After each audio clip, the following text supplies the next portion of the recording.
ଜାଗା ପାଇଁ ଆମେ ଗୋଟେ ମାଲ ଲାଗୁଥିଲେ। ହଁ ମୋ ଜାଗା ପାଇଁ ଗୋଟେ ଜଲ୍ଦି ଜଲ୍ଦି ଜଲ୍ଦି ଜଲ୍ଦି ଜଲ୍ଦି ଜାଗା ପାଇଁ ମାଲ ଜଲ୍ଦି ଯା ଜାଗା ପାଇଁ ମାଲ ଜଲ୍ଦି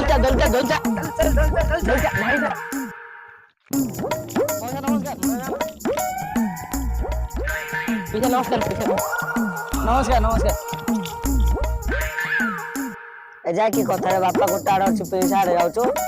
ମାଟି ଆମର ମାଟି ଯିଏ ବିକିବାକୁ ଯିବ ତା ସପକ୍ଷେ ମୁଁ ଭାରି ବାଡେଇବି ଖାଲି। ତ ପିଇସା ହେଲେ ତୁ କାହିଁ ଯାଉଥିଲେ? ତ ପିଇସା ଜମି ବିକିବାକୁ ଆଇଛନ୍ତି ନା? ବାପା ତମେ ଶେଷ ଜମି ବିକିବାକୁ ଆସିଲ? ତାହେଲେ ଜମି କିଏ କିଣୁଛି? ଜମି ରାଜେନ୍ଦ୍ର ବୁଢା କିଣିছে। ରାଜେନ୍ଦ୍ର ବୁଢା ଆଜି ତାର ରକ୍ଷା ନାହିଁ ଆଜି ବୁଢାର ଆଜି ବୁଢା ରକ୍ଷା ନାହିଁ ବୁଢା ସେ ଜମି ଦେବ ଛାଡ କିଛି ଭାଇ ବୋଲି ଫ୍ୟାନ୍ ସର ବୁଢା। रे बापा तो बुढ़े सोच रे कान धोतरा जमी किଣିन रे छ बुढ़ा आउ केथे देखली कोडी जमी किनिवर सेइडिया के थियारे खड़ा कर